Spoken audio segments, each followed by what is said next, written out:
আমাদেরকে জানতে হবে যে আমাদের নবী সাল্লাল্লাহু আলাইহি ওয়াসাল্লাম মেরাজে গিয়ে কি দেখেছেন। তিনি মেরাজে গিয়ে যে বিষয়গুলো দেখেছেন এর ভিতরে একটা বিষয় হলো তিনি জিবরিলকে দেখেছেন। জিবরিল ফেরেশতাকে তিনি তার আপন যে সুরত, তার আসল যে রূপ, সেই রূপে তিনি দেখেছেন। বিভিন্ন বর্ণনা দ্বারা প্রমাণিত যে জিবরিলকে আল্লাহ রাব্বুল আলামিন কতগুলো ডানা দিয়েছেন? 600 ডানা। এবং তার এক একটি ডানা এক প্রান্ত থেকে অপর প্রান্ত যতদূর মানুষের চোখ যায় ততদূর পর্যন্ত বড়। এত দীর্ঘ, এত বড় বৃহৎ 600 ডানা আল্লাহ তাআলা তাকে দিয়েছেন। জিবরিলের যে আসল রূপ, মহা সৃষ্টি আল্লাহ তাআলার, যে জিবরিল আয়াতুম মিন আয়াতিল্লাহ, আল্লাহর অসংখ্য নিদর্শনের মধ্যে জিবরিলের অস্তিত্ব একটা নিদর্শন। এটিকে নবী সাল্লাল্লাহু আলাইহি ওয়াসাল্লাম মেরাজে তার আসল রূপে দেখার সুযোগ পেয়েছেন। এটি ছিল একটি। নবী করিম সাল্লাল্লাহু আলাইহি ওয়াসাল্লামের মেরাজে তিনি আরো যা দেখেছেন তার মধ্যে দ্বিতীয় হলো বোরাক তিনি দেখেছেন। বোরাক একটি বাহন। এই বোরাক, এটা ঘোড়া এবং গাধা এগুলোর সমজাতীয় কাছাকাছি পর্যায়ের এক ধরনের একটা বিশেষ বাহন, যেই বাহনের সমজাতীয় আরেকটা বাহন পৃথিবীতে নাই। এটা নবী করিম সাল্লাল্লাহু আলাইহি ওয়াসাল্লামের জন্য আল্লাহ তাআলা স্পেশাল পাঠিয়েছেন। যদিও আল্লাহ তাআলা চাইলে তাকে সরাসরি উপরে তুলে নিতে পারতেন, কিন্তু আদ-দুনিয়া বিল ওয়াসাইল লা বিল ফাদাইল, দুনিয়াতে সবকিছু ওসিলা এবং মাধ্যম দিয়েই হয়। এজন্য আল্লাহ তাআলা এই বাহনটা ব্যবহার করেছেন। আল্লাহ তাআলা এই বাহনের মুখাপেক্ষী না, এটা ছাড়াও তিনি তার বান্দাকে নিতে পারতেন। তো এই বোরাকের সাক্ষাৎ নবী সাল্লাল্লাহু আলাইহি ওয়াসাল্লামের সাথে হয়েছে। আমাদের দেশে অনেক ঘর বাড়িতে দেখবেন, অনেক দোকানে দেখবেন বিভিন্ন বড় বড় এরকম ছবি টাঙানো আছে, যে ছবিতে লেখা আছে নবীজির বোরাক। সে বোরাকের আবার দুটা ডানাও আছে, দেখছেন আপনারা? অথচ নবী করিম সাল্লাল্লাহু আলাইহি ওয়াসাল্লামের বোরাক আমরা কেউ দেখেছি? তাহলে এই ছবি যে অঙ্কন করেছে সে কোত্থেকে দেখলো? বোঝা গেল এটা নবী সাল্লাল্লাহু আলাইহি ওয়াসাল্লামের বোরাকের নামে প্রতারণা। তার বোরাকের ধরন কেমন ছিল এটা তিনিই জানেন। হাদিসের বিবরণের সাথে বরং এই ছবির কোনো মিল পাওয়া যায় না। এখানে ডানা দেয়া হয়েছে, অথচ নবী সাল্লাল্লাহু আলাইহি ওয়াসাল্লামের বিবরণ থেকে সেরকম কিছু, এখানে যেরকম দেখা হচ্ছে সেরকম কি বোঝা যায় না। অতএব যারা বরকতের জন্য বোরাকের ছবি দোকানে টাঙ্গায় রাখেন, অফিস আদালতে টাঙ্গায় রাখেন, বাসা বাড়িতে টাঙ্গায় রাখেন, তারা এটার কারণে কোনো সওয়াব বা বরকত লাভ করা তো দূরের কথা, উল্টা গুনাহগার হবেন।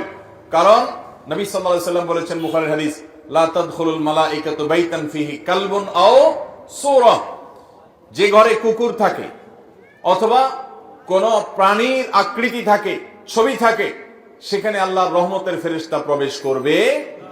বিধায় নবীজির বোরাকের নামে আপনি যে ছবি রাখছেন, এটার মাধ্যমে আপনার ব্যবসা বরকত হবে না, ঘরে বরকত নাজিল হবে না, বরং আল্লাহর বরকত এবং রহমত আসার দুয়ার বন্ধ হয়ে যাবে। আল্লাহ তাআলা আমাদেরকে নেক্সট সূরাতে শয়তানের এই ধোঁকা থেকে বেঁচে থাকার তৌফিক দান করুন। তাহলে নবী সাল্লাল্লাহু আলাইহি ওয়াসাল্লাম মেরাজে গিয়ে দ্বিতীয় যে বিষয়টি দেখেছেন সেটা হলো বোরাক, আল্লাহর বিশেষ এক সৃষ্টি, যেটা আমরা কেউ দেখি নাই, তিনিও তার আগে দেখেন নাই, তারপরে আর দেখেন নাই। একটা বিশেষ সৃষ্টি, বিশেষ একটা বাহন, যেটার উপরে করে আল্লাহ তাআলা তাকে ভ্রমণ করিয়েছেন, রাত্রিকালীন ভ্রমণ। তৃতীয়ত তিনি যা দেখেছেন তা হলো তিনি প্রতিটি আসমানে আল্লাহর একজন বিশেষ নবীর সাথে সাক্ষাৎ করেছেন। আল্লাহর যে সমস্ত নবীরা দুনিয়া থেকে বিদায় হয়ে গেছেন, মারা গেছেন, নবীগণ দুনিয়া থেকে চলে যাওয়ার পরও একটা বিশেষ হায়াত, বিশেষ একটা জীবন তারা লাভ করেন। আল্লাহ রাব্বুল আলামিন তাদেরকে অদৃশ্যের জগতে সে অলৌকিকভাবে এক এক আসমানে আল্লাহ তাআলা এক একজন নবীর সাথে নবী করিম সাল্লাল্লাহু আলাইহি ওয়াসাল্লাম আমাদের রাসূলের সাক্ষাৎ ঘটিয়েছেন। তিনি প্রথম আসমানে দেখেছেন আদম আলাইহিস সালামকে, দ্বিতীয় আসমানে দেখেছেন ঈসা এবং ইয়াহইয়া আলাইহিস সালামকে, তৃতীয় আসমানে দেখেছেন আল্লাহ নবী ইউসুফ আলাইহিস সালামকে, চতুর্থ আসমানে দেখেছেন আল্লাহ নবী ইদ্রিস আলাইহিস সালামকে, পঞ্চম আসমানে দেখেছেন আল্লাহ নবী হারুন আলাইহিস সালামকে, ষষ্ঠ আসমানে দেখেছেন আল্লাহ নবী মুসা আলাইহিস সালামকে, আর ৭ নম্বর আসমানে দেখেছেন আল্লাহর আরেক নবী এবং খলিল আল্লাহর রাসূল ইব্রাহিম আলাইহিস সালামকে। তো আল্লাহ তাআলা আমাদের প্রিয় নবী সাল্লাল্লাহু আলাইহি সাল্লামকে এতজন উলুল আজমি মিনার রসুল, বড় বড় রাসূলের সাথে, আল্লাহর বড় বড় নেককার বান্দাদের সাথে, নবীদের সাথে, যারা দুনিয়াতে আল্লাহর মিশন নিয়ে, তাওহীদের দাওয়াত নিয়ে এসেছেন, বহু গ্লানি পোহায়েছেন, তাদের সাথে আমাদের নবীজি সাক্ষাতের সুযোগ করে দিয়েছেন। তিনি তাদের সাথে পরামর্শের সুযোগ পেয়েছেন, তাদের কাছ থেকে অভিজ্ঞতা শেয়ার করার সুযোগ পেয়েছেন, তাদের নসিহা নেওয়ার সুযোগ পেয়েছেন, তারা তাকে অভিবাদন জানিয়েছেন, তাকে ওয়েলকাম জানিয়েছেন, আল্লাহর শ্রেষ্ঠ রাসূল, শ্রেষ্ঠ নবী হিসেবে তাকে তারা সম্মান দিয়েছেন। এই নেয়ামতটা আল্লাহ আমাদের হাবিব সাল্লাল্লাহু আলাইহি সাল্লামকে, আমাদের প্রিয় নবী সাল্লাল্লাহু আলাইহি সাল্লামকে, আল্লাহর হাবিবকে আল্লাহ তাআলা এই নেয়ামতটা মেরাজের মাধ্যমে দিয়েছেন, যে তিনি আদম আলাইহিস সালামের সাথে, ঈসা এবং ইয়াহইয়া আলাইহিস সালামের সাথে, ইউসুফ এবং ইদ্রিস আলাইহিস সালামের সাথে, মুসা এবং হারুন আলাইহিস সালামের সাথে এবং ইব্রাহিম আলাইহিস সালামের সাথে 7 আসমানে এক একজনের সাথে সাক্ষাৎ তিনি করেছেন। চতুর্থত আমাদের নবী করিম সাল্লাল্লাহু আলাইহি সাল্লাম মেরাজে যা দেখেছেন সেটা হলো আল্লাহ তাআলা সূরা কাউসারে বলেছেন, ইন্না আ'তাইনাকাল, হে রাসূল আমি আপনাকে দান করেছি কাউসার। কাউসার শব্দের অর্থ হলো অধিক কল্যাণ, প্রভূত কল্যাণ। এখানে হাউজে কাউসারও বোঝানো হতে পারে।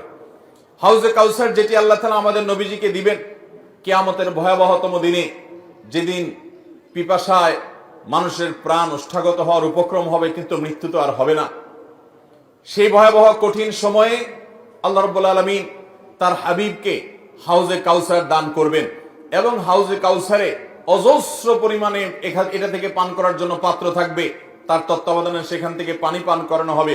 তিনি তার উম্মতের মধ্য থেকে যারা সুন্নাহকে আঁকড়ে ধরেছে, বিদআত থেকে যারা দূরে থেকেছে, শিরক থেকে যারা দূরে থেকেছে, তাওহীদ যারা মজবুত করেছে, আকীদা ঈমান যারা বিশুদ্ধ করেছে, প্রতিটা আমলে সুন্নাতে রাসূলকে জেনে জেনে আমল করেছে, বিদআতকে ছুঁড়ে ফেলে দিয়েছে, এ আল্লাহর বান্দাদের জন্য যারা নবী সাল্লাল্লাহু আলাইহি সাল্লামের দুনিয়া থেকে যাওয়ার পর তার দ্বীনের মধ্যে পরিবর্তন করে নাই, কোন রকম বিদআত সংযোজন করে নাই, কোন বিয়োজন করে নাই, এই মানুষগুলোকে নবী সাল্লাল্লাহু আলাইহি সাল্লাম সেদিন হাউজে কাউসার থেকে পানি পান করাবেন। সেই হাউজে কাউসার আল্লাহ রাব্বুল আলামিন মেরাজে নিয়ে জিবরিলের মাধ্যমে নবীজিকে দেখিয়েছেন, তাকে দেখার সুযোগ করে দিয়েছেন যে এই সেই হাউজ, যে হাউজ আপনাকে দান করা হবে কিয়ামতে ভয়াবহ সময়ে আপনি যখন মানুষকে পানি পান করাবেন, সেটা তিনি মেরাজে অবলোকন করেছেন। ঠিক একইভাবে নবী করিম সাল্লাল্লাহু আলাইহি সাল্লাম মেরাজে জাহান্নামের যে দারোয়ান, যার নাম হলো মালিক, সেই মালিক দারোয়ানের সাথে সাক্ষাৎ, জাহান্নামের প্রধান প্রহরী, তার সাথে সাক্ষাৎ নবী সাল্লাল্লাহু আলাইহি সাল্লাম মেরাজে হয়েছে। বাইতুল মামুর নামে একটা মসজিদ, একটা ঘর আছে যেটা 7 আসমানের উপরে, এবং যেটা বাইতুল্লাহ, যেটা মক্কাতে মসজিদুল হারাম, এই মসজিদুল হারাম কাবা ঘরের ঠিক বরাবর উপরে একেবারে 7 আকাশের ঊর্ধ্বে বাইতুল মামুর নামক এই মসজিদ সেখানে স্থাপিত আছে। এই মসজিদে প্রতিবারে 70,000 ফেরেশতা প্রবেশ করেন আল্লাহর ইবাদতের জন্য। যারা একবার ঢুকেন তারা ইবাদত করে বের হওয়ার পর আর তারা ঢুকেন না, নতুন 70,000 ঢুকে। আল্লাহ তাআলার ফেরেশতা কত অগণিত, তাদের সংখ্যা কত বেশি, সেটা একমাত্র আল্লাহ ভালো জানেন। এখান থেকে কিছুটা আঁচ এবং অনুমান করা যায়। সেই বাইতুল মামুরে নবী করিম সাল্লাল্লাহু আলাইহি সাল্লামকে আল্লাহ তাআলা যাওয়ার এবং সেখানে উপস্থিত হওয়ার সুযোগ দিয়েছেন মেরাজের মাধ্যমে। ঠিক একইভাবে নবী করিম সাল্লাল্লাহু আলাইহি সাল্লামকে আল্লাহ তাআলা সিদরাতুল মুনতাহা, সেখানে আল্লাহ তাআলা যাওয়ার সুযোগ দিয়েছেন এবং জান্নাত দেখার সুযোগ দিয়েছেন, জাহান্নাম দেখার সুযোগ দিয়েছেন। জাহান্নামের কিছু চিত্র, জাহান্নামের কিছু মক বা ডামি দৃশ্য নবী সাল্লাল্লাহু আলাইহি সাল্লামকে আল্লাহ দেখিয়েছেন। জান্নাতের কিছু চিত্র, কিছু দৃশ্য নবী সাল্লাল্লাহু আলাইহি সাল্লামকে আল্লাহ তাআলা দেখিয়েছেন। দাজ্জালের সাথে সাক্ষাৎ হয়েছে। এরকম আরো বহু জিনিস আল্লাহ নবী সাল্লাল্লাহু আলাইহি সাল্লাম মেরাজের এই সফরে তিনি দেখেছেন, আল্লাহ তাআলা তাকে দেখিয়েছেন। নবী আলাইহিস সালাম এই সমস্ত আল্লাহর কুদরত, আল্লাহর সমস্ত আয়াত দেখার পর দুনিয়াতে তার সেই আমাল হুজুন, তার যে পেরেশানির বছরের যে পেরেশানি, তার স্ত্রী হারা যে বেদনা, তার সহায় হারা চাচা হারা যে বেদনা, তায়েফের মানুষের কষ্ট দেওয়ার যে বেদনা, মক্কার মানুষের কাছ থেকে নিগৃহীত হওয়ার যে বেদনা, এই সকল বেদনা লাঘব হয়ে নতুন করে আর আল্লাহর তরফ থেকে ঈমানের চার্জ নিয়ে তিনি আবার পূর্ণদমে দুনিয়াতে এসে আবার দাওয়াতি কাজ চালু করতে পেরেছেন, আরম্ভ করতে পেরেছেন। এটা ছিল আল্লাহ তাআলার পক্ষ থেকে তার হাবিবের প্রতি, তার রাসূলের প্রতি মস্ত বড় ইহসান এবং দয়া। আল্লাহ রাব্বুল আলামিন আমাদেরকে প্রিয় নবী সাল্লাল্লাহু আলাইহি সাল্লামের এই মেরাজ থেকে শিক্ষাগুলো গ্রহণ করার তৌফিক দান করুন।